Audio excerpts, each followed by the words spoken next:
Hi guys, di mo na usapang PC o printer guys, usapang toys muna tayo. Mga kinokolek natin toys nung kabataan pa natin guys. Model kit nga pala to guys, authentic to authentic gawa ng bagay.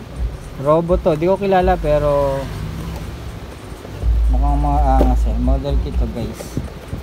Bubuhin natin to guys eh.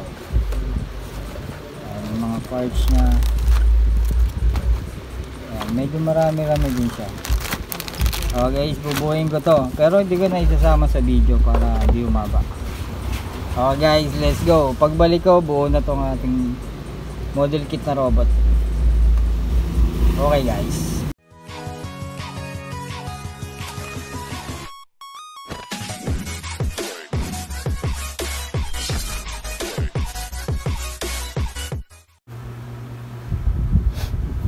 Guys, nabuo na natin yung model kit na ang line niya is Super Mini Pla.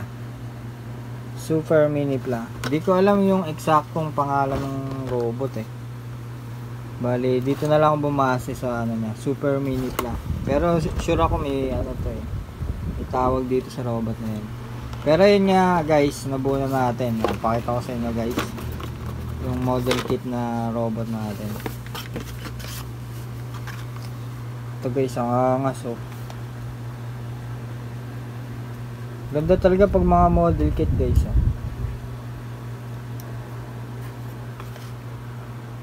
Bali, ito lang mga kasama nya. Yung kanyang shield.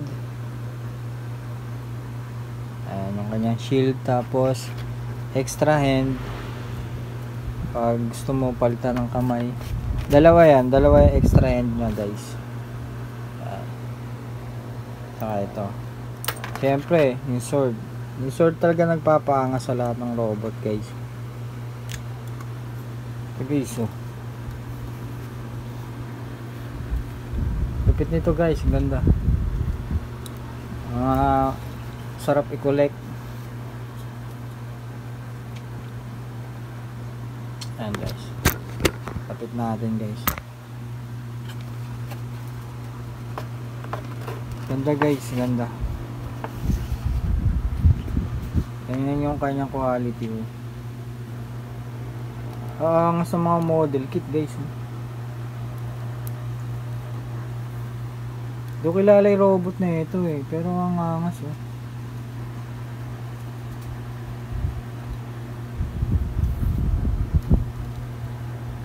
Isang angas niyan oh. Kahit model kit yan oh.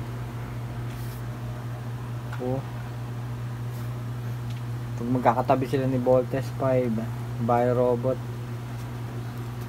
mas guys oh.